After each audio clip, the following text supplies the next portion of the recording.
أعوذ بالله السميع العليم من الشيطان اللعين الرجيم بسم الله الرحمن الرحيم الحمد لله رب العالمين والصلاة والسلام على أشرف الأنبياء والمرسلين وخاتم النبيين أبي القاسم محمد صلوات محمد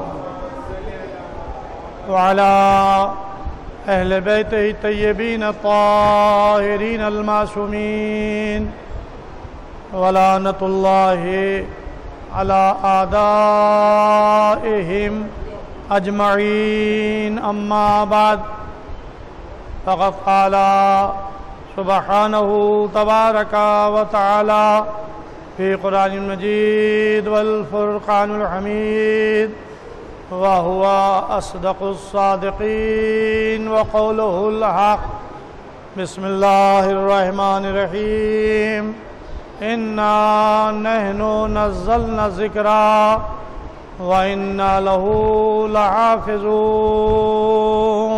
صلوا على محمد وآل محمد.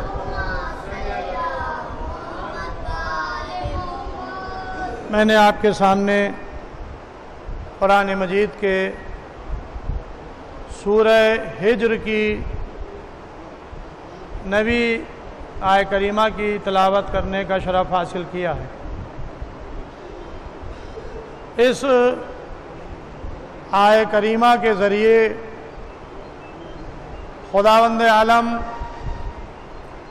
اعلان فرما رہا ہے کہ انا نحن نزلنا ذکرا، یقیناً بے شک ہم نے اس ذکر کو نازل کیا ہے. وَإِنَّ لَهُ لَحَافِظُونَ، اور بے شک ہم ہی اس کی حفاظت کرنے والے ہیں. یہ ایک آیت میں دو عنوان ایک عظیم چیز کے لیے بیان کیے گئے. وہ دو عنوان کیا ہے؟ ایک ہے نازل کرنا، اور دوسرے نازل کی ہوئی شے کی حفاظت کرنا. کیا نازل کیا گیا اور کس کی حفاظت کا اعلان کیا جا رہا ہے؟ یہاں پر لفظ ذکر آیا، انا نحن نزلنا ذکرا، بے شک ہم نے اس ذکر کو نازل کیا ہے. وَإِنَّ لَهُ لَحَافِظُونَ، اور بے شک ہم ہی اس کی حفاظت کرنے والے ہیں. تو یہ ذکر کیا ہے؟ یہاں پر ذکر جسے نازل کیا گیا وہ ہے قرآن پاک، وہ ہے کلام الہی، وہ ہے قرآن مجید جسے اللہ نے نازل کیا، اور نازل کرنے کے بعد اس کی حفاظت کا بھی اعلان کیا. وہ یہ بتا رہا ہے کہ اس کو نازل ہم نے کیا ہے، ہمارے حکم سے یہ نازل ہوا ہے، اور ہم ہی اس کی حفاظت کرنے والے ہیں.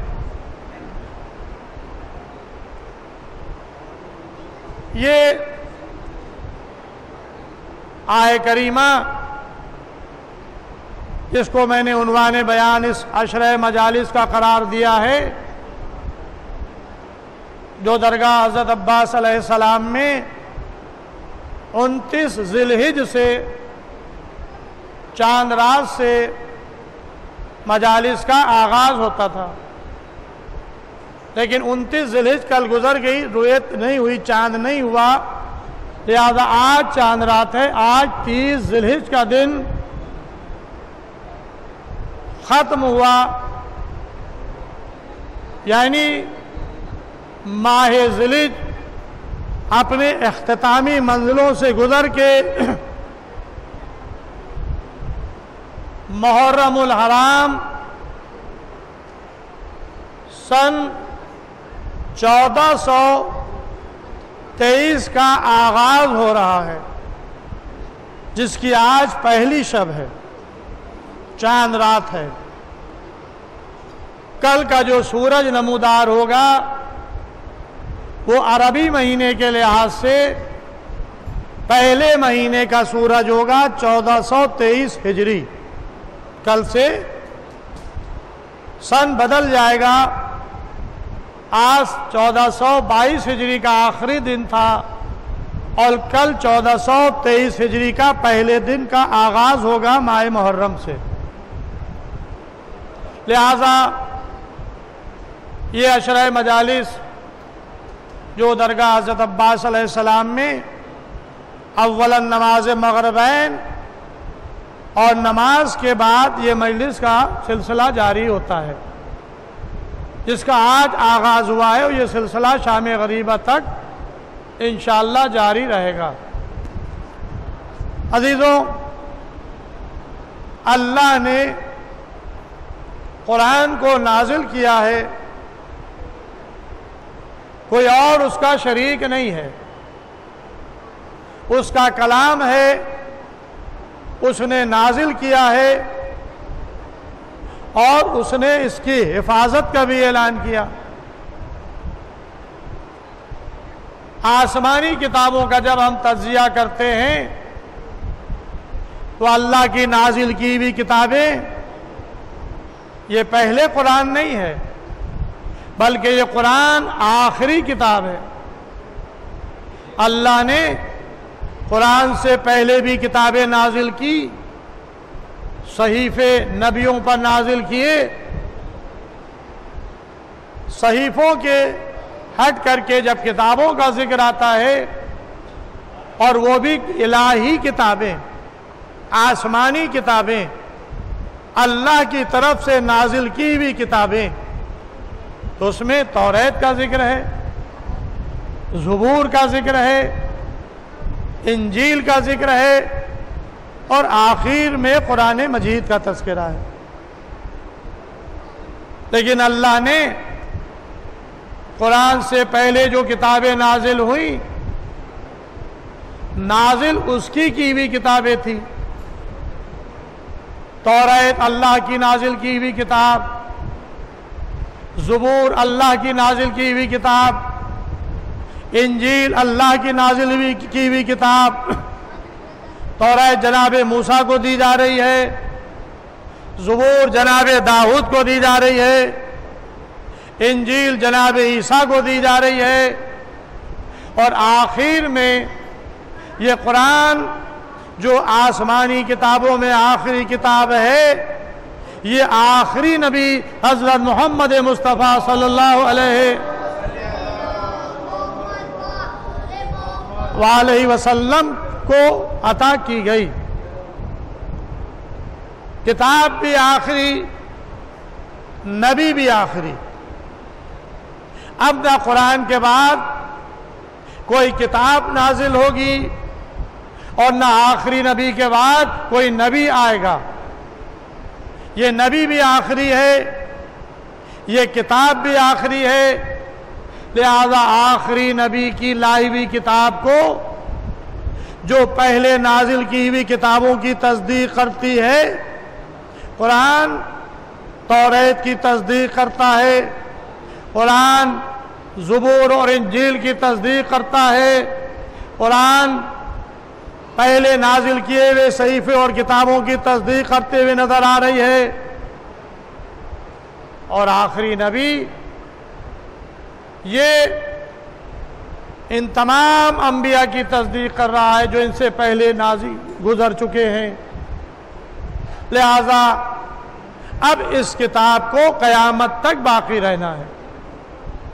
آخری نبی کی لائی ہوئی آخری کتاب قیامت تک باقی رہے گی، آخری نبی کی لائی ہوئی شریعت قیامت تک باقی رہے گی، آخری نبی کے لایا ہوا قانون قیامت تک باقی رہے گا، کیونکہ اب نہ نبی آئے گا، یہ آخری نبی سلسلہ انبیاء کا، اب نہ کتاب کوئی نازل ہوگی، سلسلہ آخری آسمانی کتابوں کی سلسلے کی آخری کتاب، لہذا قدرت نے توریت کو نازل کر کے حفاظت کا اعلان نہیں کیا، اس لیے کہ توریت کے بعد زبور آنے والی تھی، زبور کو نازل کر کے زبور کی حفاظت کا اعلان نہیں کیا، اس لیے کہ انجیل آنے والی تھی، انجیل کو نازل کرنے کے بعد اس کی حفاظت کا اعلان نہیں کیا، اس لیے کہ قرآن آنے والا تھا، لیکن اب قرآن کے بعد کوئی کتاب آنے والی نہیں تھی، لہذا اللہ نے قرآن کو نازل کرنے کے بعد اس کی حفاظت کا اعلان کر دیا۔ اِنَّا نَحْنُ نَزَّلْنَا ذِكْرًا وَإِنَّا لَهُ لَحَافِظُونَ، ہم نے اس ذکر کو نازل کیا ہے اور ہم اس کی حفاظت کرنے والے ہیں۔ صلو علی محمد وعلی محمد۔ بس عزیزوں، اللہ نے قرآن کو نازل کیا اور اس کی حفاظت کا اعلان کیا۔ جس کی حفاظت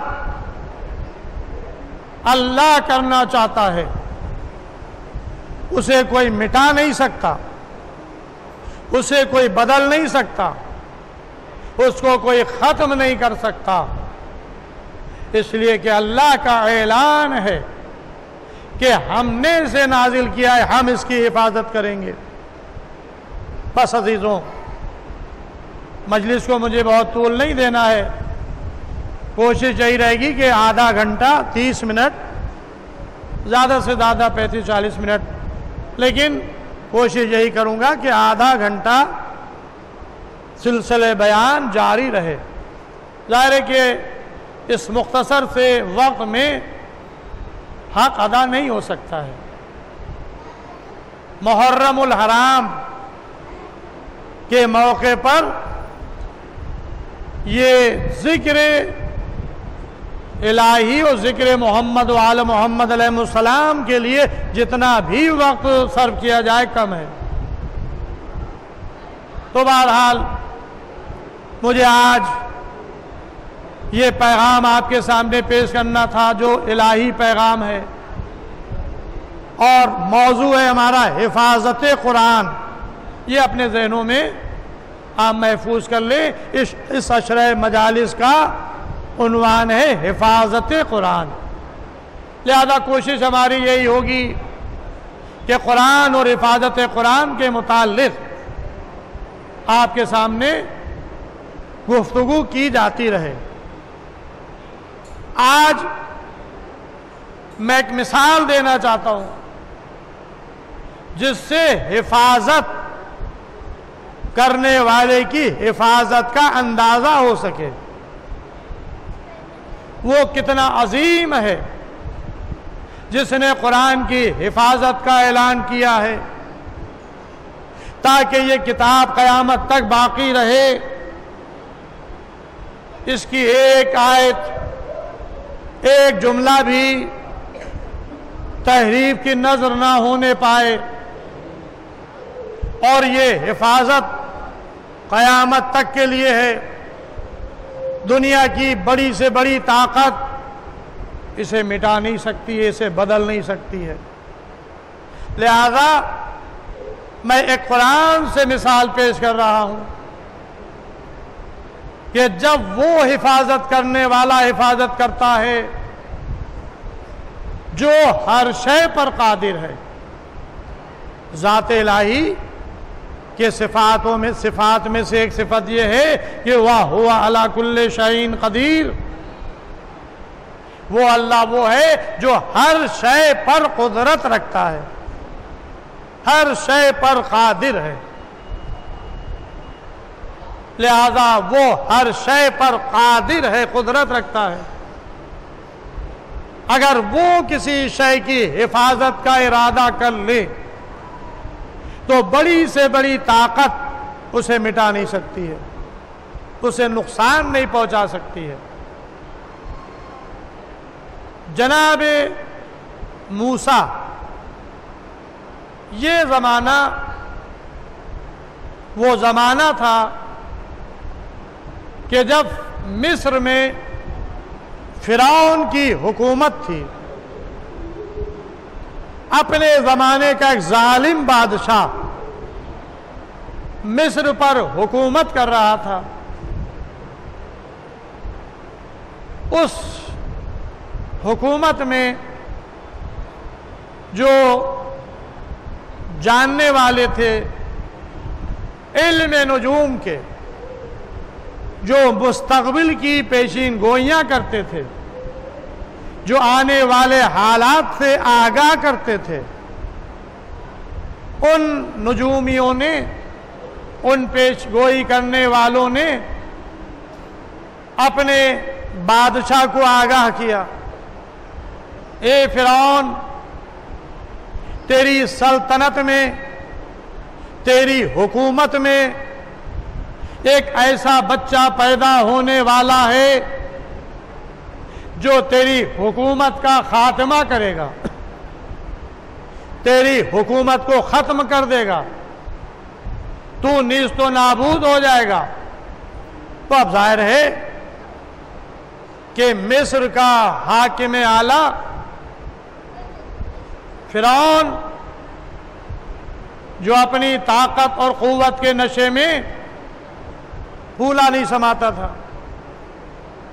اس کو جب یہ معلوم ہوا کہ ہماری حکومت میں، ہماری سلطنت میں، ہماری روئے زمین پر ایک بچہ پیدا ہونے والا ہے جو بڑا ہو کر ہماری حکومت کا خاتمہ کر دے گا،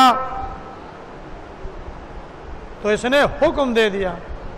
کیا حکم دیا؟ کہ عورتیں مرد سے الگ ہو جائیں، مرد عورتوں سے الگ ہو جائے،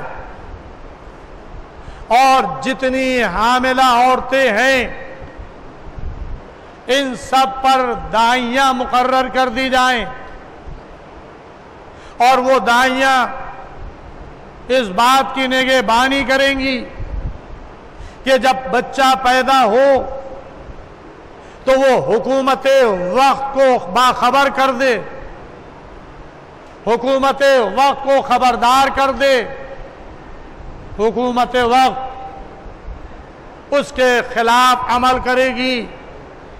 اب یہ قرآن نے خبر دی کہ فرعون نے یہ حکم صادر کرنے کے بعد دوسرا حکم یہ دیا کہ جب لڑکی پیدا ہو تو اسے چھوڑ دیا جائے تاکہ اسے کنیز بنایا جائے، اور جب لڑکا پیدا ہو تو اسے قتل کر دیا جائے، انتظار نہ کیا جائے، پیدا ہوتے ہی لڑکوں کو قتل کر دیا جائے۔ تو اب ایک طرف حاملہ عورتوں پر دائیاں معین مقرر جو اس بات کا انتظار کر رہی تھیں کہ بچہ پیدا ہو تو حکومت وقت کو اطلاع دے دی جائے اور حکومت وقت کے سپاہی آ کر عمل کریں۔ چنانچہ یہ کام شروع ہو گیا۔ لڑکی پیدا ہوتی تھی تو اسے زندہ چھوڑ دیا جاتا تھا تاکہ بڑی ہوگی تو اسے فرعونی جو ہے اپنی کنیزی میں لے لیں گے، کنیز بنائیں گے، اور لڑکا جب پیدا ہوتا تھا تو اسے قتل کر دیا جاتا تھا۔ تاریخ نے جناب موسیٰ سے پہلے پیدا ہونے والے بچوں کی قتل کی تعداد جو بتائی ہے وہ 70,000 بتائی ہے۔ جب تک جناب موسیٰ کی ولادت نہیں ہوئی، حکومت وقت بے گناہ معصوم بچوں کو قتل کرواتی رہی۔ 70,000 بچے تہتے کر دیے گئے اس لیے کہ موسیٰ پیدا نہ ہونے پائیں۔ ارادہ کس کا تھا؟ اللہ کا۔ اللہ جب کسی شے کا ارادہ کر لیتا ہے تو پھر آپ اس کو روک نہیں سکتے، وہ شے ہو جاتی ہے۔ اس کا ارادہ تھا کہ موسیٰ پیدا ہوں، جو بنی اسرائیل پر ہونے والے مظالم سے ان کو نجات دلوائیں، یہ اللہ کا ارادہ تھا اور موسیٰ پیدا ہوں گے اور اللہ موسیٰ کی حفاظت بھی کرے گا. فرعون کی مجال نہیں ہے کہ موسیٰ کو ذرہ برابر بھی تکلیف پہنچا سکے. تو چاہتا یہ تھا کہ موسیٰ پیدا نہ ہو سکے، تو اس نے بے گناہ پیدا ہونے والے بچوں کو قتل کروانا شروع کیا. 70,000 بچے تہتے کر دیے گئے. تو کیا موسیٰ کی ولادت کو فرعون نے روک لیا؟ نہیں، روک نہیں سکا. قرآن کہتا ہے کہ جناب موسیٰ کی ماں کیا اللہ نے حمل کو پوشیدہ رکھا تھا. جیسے خواتین حضرات حاملہ ہوتی ہیں تو ان کا حمل پتہ چل جاتا ہے، دائیوں کو پتہ چل جاتا ہے کہ یہ عورت حاملہ ہے. پہلا مہینہ، دوسرا مہینہ، تیسرا مہینہ، جب 9 مہینے مکمل ہو جاتے ہیں تب بچے کی ولادت ہوتی ہے. تو اب ہر ایک دیکھنے والا یہ محسوس کر لیتا ہے کہ یہ عورت حاملہ ہے. لیکن یہ بات اللہ نے جناب موسیٰ کی ماں کیا نہیں رکھی. مادر موسیٰ کیا حمل ظاہر نہیں ہوا یہاں تک کہ وقت ولادت آ گیا. جناب موسیٰ کی ولادت ہو گئی. نجومیوں نے خبر دی کہ وہ بچہ جس کا انتظار ہو رہا تھا وہ بچہ اس دنیا میں آ گیا. سپاہیوں نے تلاشی شروع کر دی. وحی الہی ہوتی ہے کہ موسیٰ کو جلتے ہوئے تنور میں ڈال دو. گھر میں تنور روشن تھا، شعلے بلند تھے. ماں سے کہا جا رہا ہے کہ اپنے بچے کو اس جلتے ہوئے تنور میں ڈال دو. ظاہر ہے کہ ماں کی محبت ایک طرف اور بچے کی حفاظت ایک طرف. لیکن ماں اگر مومنہ نہ ہوتی تو شاید دل ڈاماڈول ہو جاتا، لغزش آ جاتی. لیکن مادر موسیٰ نے بتایا میں کسی اور کی ماں نہیں ہوں، حجت خدا کی ماں ہوں. میرے بطن سے حجت خدا موسیٰ پیدا ہونے والے ہیں جو اللہ کی طرف سے نمائندہ ہوں گے، جو بنی اسرائیل کے نجات دہندہ ہوں گے. لہذا انہیں تردد نہیں ہوا، جلتے ہوئے تنور میں بچے کو ڈال دیا. حفاظت کا کام اس کا ہے. جب وہ جناب ابراہیم کو جلتے ہوئے شعلوں میں رکھتا ہے جہاں منو لکڑیاں جل رہی تھی، شعلے بلند ہو رہے تھے، اگر کوئی پرندہ اڑ کے جاتا تھا تو جھلس کر گر جاتا تھا. جب اللہ نے ابراہیم کے لیے آگ کو گلزار بنا دیا تو اس تنور کی کیا حیثیت ہے؟ آگ میں حدت پیدا کرنا یہ اللہ کا کام ہے.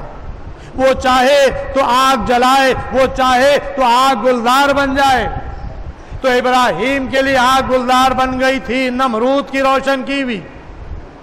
تو اب موسیٰ کے لیے بھی آگ میں طاقت نہیں تھی کہ وہ موسیٰ کو اذیت پہنچا سکے. سپاہی گھر میں آئے، گھر کی پوری تلاشی لی، چلے گئے. ماں تنور کے پاس گئی، اپنے بچے کو نکال لیا. اب مادر موسیٰ پر وہی ہوتی ہے، لکڑی کا ایک صندوق بنواؤ اور اپنے اس بچے کو صندوق میں لٹا دو، صندوق کو دریائے نیل کے حوالے کر دو. اب آپ دیکھیں یہ الہی انتظام، یہ قدرت کا انتظام کہ اللہ موسیٰ کو پیدا کرنا چاہتا ہے، وہی اس کی حفاظت کا انتظام کر رہا ہے. فرعون نے چاہا موسیٰ پیدا نہ ہو سکے، 70,000 بچوں کو قتل کروا دیا.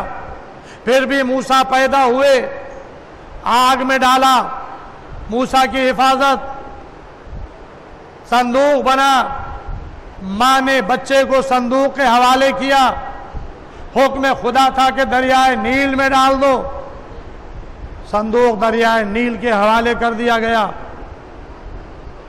ماں حکم خدا کے مطابق عمل کر رہی ہے، حکم وہ دے رہا ہے تاکہ اپنے نمائندے کی حفاظت کرے، یہ اس حکم کو بجا لا رہے ہیں۔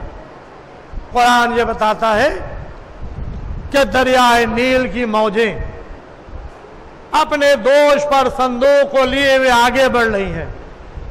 کدھر بڑھ رہی ہیں؟ کسی صحرا کی طرف نہیں، کسی غیر آبادی کی طرف نہیں، یہ دریائے نیل کی موجیں موسیٰ کو لیے ہوئے صندوق کو ادھر لے کر جا رہی ہیں جہاں پر قصر فرعون۔ میں کہوں گا اے پروردگار، فرعون موسیٰ کا دشمن ہے، فرعون نہیں چاہتا تھا کہ موسیٰ پیدا ہوں، لیکن تو موسیٰ کو ادھر ہی بھیج رہا ہے جدھر فرعون ہے، دشمن فرعون پھر جناب موسیٰ۔ قرآن کہتا ہے کہ موجیں صندوق کو لیے ہوئے قصر فرعون کے قریب پہنچ گئی۔ آسیہ فرعون کی زوجہ جس کا ذکر قرآن میں آیا ہے، اور اسے مومنہ کہا گیا ہے۔ مومنہ یہ دیکھتی ہے کہ صندوق آ رہا ہے بہتا ہوا، کنیزوں سے کہا کہ اس کو قریب لاؤ۔ صندوق قریب آیا، نکالا، اب جو صندوق کھولا تو ایک خوبصورت سا ہنستا کھیلتا بچہ اس صندوق میں موجود ہے۔ قدرت نے فرعون کی زوجہ کے دل میں اس بچے کی محبت پیدا کر دی، جلدی سے نکال لیا، لے کر آئی۔ فرعون کو خبر ہوئی ایک بچہ جو صندوق کے ذریعے سے میرے قصر تک پہنچ گیا ہے۔ بس عزیزوں، تاریخ لکھتی ہے، زوجہ کہتی ہے، آسیہ کہتی ہے کہ میرے کوئی اولاد نہیں ہے، میں چاہتی ہوں کہ اس بچے کی پرورش کروں، اپنا بیٹا بناؤں تاکہ بعد میں یہ میرا وارث قرار پائے۔ فرعون کی کیا مجال کہ وہ اپنی بیوی سے بچے کو لے کر قتل کر دے، لیکن نجومیوں نے خبر دے دی کہ وہ بچہ پیدا ہو گیا ہے۔ اب جناب موسیٰ کی والدہ سے اللہ نے یہ وعدہ کیا تھا کہ پریشان نہ ہو، گھبراؤ نہیں، کہ میں تمہارے بچے کو تم سے ملا دوں گا، یہ وعدہ ہو چکا تھا۔ اب بچے کو دودھ پلانے کی باری ہے، بچہ بھی پیدا ہوا ہے، کمسن ہے، چھوٹا سا ہے، اسے ماں کے دودھ کی ضرورت ہے۔ دائیاں آنے لگیں، لیکن جناب موسیٰ کسی کے طرف منہ نہیں بڑھاتے ہیں۔ ام کلثوم، یہ جناب موسیٰ کی بہن کا نام ہے، یہ کہتی ہے کہ میں ایک عورت کی خبر دیتی ہوں۔ آئیں گھر میں، ماں سے کہا کہ دودھ پلانے والی کی ضرورت ہے، چلو۔ اب ظاہر ہے کہ یہاں پر یہ ظاہر نہیں ہونے دیا کہ یہ خاتون جو دودھ پلانے کے لیے آ رہی ہے کون ہے، اس کا اس بچے سے کیا تعلق ہے، لیکن یہ الہی نظام تھا کہ ماں کو بچے سے اللہ نے ملوا دیا۔ جیسے ہی مادر موسیٰ آئی، بچے کو اٹھایا، گود میں لیا، جناب موسیٰ نے فوراً منہ لگا دیا، اپنے ماں کے ذریعے سے غذا کو حاصل کرنے لگے۔ لیکن نجومی برابر خبر دے رہے تھے بچہ پیدا ہو چکا ہے، عجب نہیں یہی بچہ ہو جو تمہاری گود میں پروان چڑھ رہا ہے۔ تو کہا کہ پھر امتحان ہو جائے۔ بس عزیزو، فضائل کی منزل تمام ہو رہی ہے، امتحان ہو جائے۔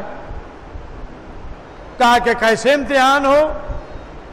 کہا کہ ایک طشت میں ہیرے رکھے جائیں، یاقوت رکھے جائیں، اور ایک طشت میں آگ کے انگارے رکھے جائیں۔ اگر یہ عام بچہ ہوگا تو یہ آگ کا انگارے کی طرف بڑھے گا، اور اگر یہ خاص بچہ ہوگا، الہی نمائندہ ہوگا، تو یہ یاقوت کی طرف ہاتھ بڑھائے گا۔ اس طرح سے امتحان ہو جائے گا کہ یہ وہ الہی نمائندہ ہے یا عام بچوں کی طرح بچہ ہے۔ طے ہو گیا۔ ایک تشت میں انگارے لا کے رکھ دیے گئے جناب موسیٰ کے سامنے، ایک تشت میں یاقوت لا کر رکھ دیے گئے۔ جناب موسیٰ چاہتے تھے کہ یاقوت کی طرف ہاتھ بڑھائیں، جبرائیل نے آ کر ہاتھ یاقوت کے بجائے آگ کے انگارے کی طرف رکھ دیا۔ انہوں نے آگ کا انگارہ اٹھایا، منہ میں رکھ لیا، زبان جل گئی، لکنت پیدا ہو گئی۔ لیکن اب ظاہر ہے کہ یہاں پر ضروری تھا کہ موسیٰ آگ کے انگارے کو اٹھائیں اور ہاتھ میں اٹھا لیں، دہن تک پہنچا دیں، تاکہ دشمن یہ بھاپنے نہ پائے کہ یہ بچہ عام بچہ ہے یا الہی نمائندہ ہے۔ اب یہاں پر ضرورت تھی کہ اللہ اس طرح سے جناب موسیٰ کی حفاظت کرے۔ تو وہ دشمن موسیٰ جو چاہتا تھا کہ موسیٰ دنیا میں نہ آنے پائے، اسی کے گھر میں جناب موسیٰ کو پروان چڑھایا۔ بچپنے سے لے کر جوانی کی منزل تک جناب موسیٰ پرورش پاتے رہے اسی فرعون کے گھر میں، اسی دشمن موسیٰ کے گھر میں جناب موسیٰ نے آنکھ کھولی اور پروان چڑھ گئے۔ صلوات محمد۔ بس عزیزوں، یہ ہے حفاظت الہی، اللہ کی حفاظت، اللہ کی طرف سے حفاظت کا انتظام۔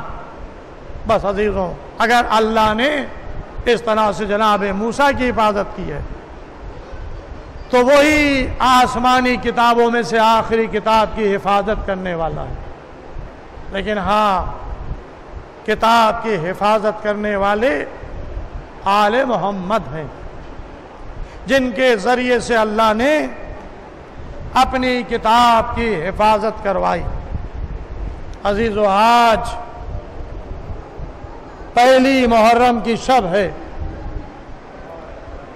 آپ کے گھروں میں، ہمارے گھروں میں عزا خانے سج گئے،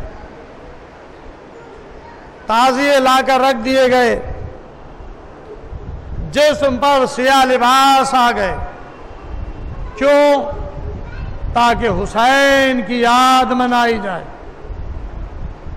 وہ حسین جو سن 61 ہجری میں کربلا کے میدان میں اپنی اولاد و اصحاب و انصار کے ساتھ بھوکے اور پیاسے ذبح کیے گئے تھے، ان کی یادگار ہے محرم، جو ساری دنیا میں منایا جا رہا ہے۔ دنیا کا ہر خطہ آج غم حسین میں مصروف ہے، اور چاہنے والوں کے گھروں میں حسین کی صف ماتم بچھی ہوئی ہے۔ عزیزوں، یہ صف ماتم کون بچھاتے ہیں؟ جو وارث ہوتے ہیں۔ حسین کا وارث آج بھی دنیا میں قائم ہے، جو پردہ غیب میں ہے۔ حقیقی وارث حسین امام زمانہ علیہ السلام ہیں۔ ہم انہی کی خدمت میں ان کے جد بزرگوار کا پرسہ پیش کرتے ہیں۔ اے غیب میں رہنے والے امام، آئیے ہمارا پرسہ قبول کیجئے۔ آپ کے جد حسین کو کربلا کے میدان میں شہید کیا گیا۔ عزیزوں، حسین کا بیٹا علی ابن الحسین زین العابدین، جو کربلا میں 23 سال کا تھا، جس نے اپنی آنکھوں سے کربلا کا وہ منظر دیکھا کہ جہاں زمین کربلا، خاک کربلا پر 72 شہداء کے لاشیں پڑے ہوئے تھے۔ بھائی علی اکبر کا لاشا جس کے سینے پر برچھی کا پھل لگا، چچا عباس کا لاشا جس کے نہر پہ دریا کے کنارے بازو قلم ہوئے، بھائی جناب قاسم کا لاشا جس کے لاش گھوڑوں کی ٹاپوں سے پامال ہوئی، وہ ہمارا چوتھا امام جس نے اپنے بابا کا لاشا دیکھا، جس کی لاش گھوڑوں کی ٹاپوں سے پامال کی گئی، ظاہر ہے کہ وہ چوتھا امام اس منظر کو کہاں بھلا سکتا ہے؟ بس تاریخ نے لکھا کہ جب تک کہ ہمارے چوتھے امام زندہ رہے اپنے باپ کی صفے ماتم بچھاتے رہے، اپنے بابا کو یاد کر کے آنسو بہاتے رہے، جب پانی سامنے آتا تھا تو آنکھوں سے اشک جاری ہو جاتے تھے۔ ایک دن نہیں، 2 دن نہیں، 40 سال، یعنی سن 61 ہجری سے لے کر سن 95 ہجری تک یہ چوتھا امام اپنے بابا کا غم مناتا رہا۔ وضو کے لیے بیٹھتے تھے، پانی سامنے آتا تھا، آنکھوں سے اشک جاری ہو جاتے تھے۔ بس عزیزو، ایک روایت اور مجلس تمام ہو رہی ہے۔ منہال کوفی کہتے ہیں میں کوفے سے مدینے آیا، بنی ہاشم کے محلے سے گزرنے لگا، ایک مقام سے گزر رہا تھا کہ پلانے سے پانی بہ رہا، میں نے اپنے دامن کو سمیٹا، کنیز دروازے پر کھڑی ہوئی تھی، کہا کہ منہال کیا تم اس پانی سے اپنے کو بچا رہے ہو؟ کہا کہ ہاں۔ کہا کہ کیا تمہیں معلوم ہے یہ پانی کیسا ہے؟ کہا کہ نہیں، مجھے نہیں معلوم۔ ارے کہا کہ اس پانی میں تمہارے آقا کے آنسو شامل ہیں، تمہارے آقا کے آنسو شامل ہیں۔ منہال کہتے ہیں کنیز سے کہ جاؤ، جا کر آقا سے کہو کہ منہال آپ کی خدمت میں حاضر ہونا چاہتا ہے۔ کنیز گئی، امام سے اجازت لے کر آئی، منہال داخل ہوئے، کیا منظر دیکھا کہ ہمارا چوتھا امام وضو کے لیے بیٹھا ہوا ہے، چلو میں پانی لیتے ہیں، آنکھوں سے اشک جاری ہو جاتے ہیں، پانی میں آنسو مل جاتے ہیں، پانی پھینک دیتے ہیں۔ یہی منظر تھا کہ ایک مرتبہ منہال نے آواز دی، آقا، اے آقا صبر کیجئے، کہاں تک گریہ کریے گا؟ بھئی یہ سننا تھا کہ چوتھا امام تڑپ گیا۔ اے منہال، اے منہال، یہ بتاؤ یعقوب کے کتنے بیٹے تھے؟ کہا کہ 12۔ کہا کہ 12 بیٹوں میں ایک بیٹا یوسف نظروں سے غائب ہو گیا تھا۔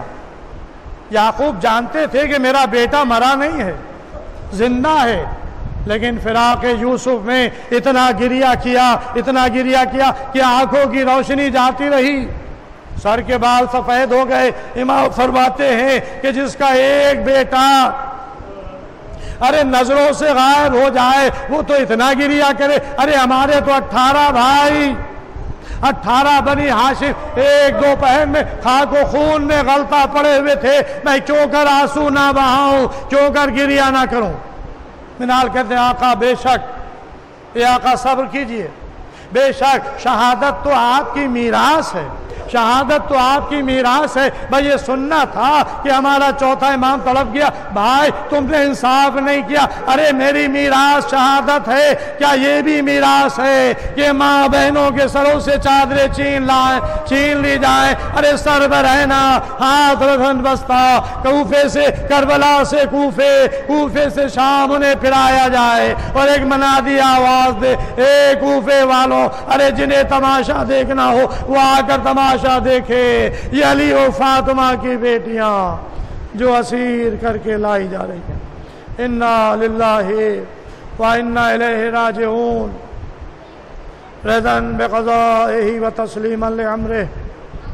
اللہم اغفر للمؤمنین والمؤمنات والمسلمین والمسلمات الاحیاء منہم والاموات، تابع بیننا و بینہم بالخیرات انکا مجیب الدعوات انکا علی کل شیء قدیر۔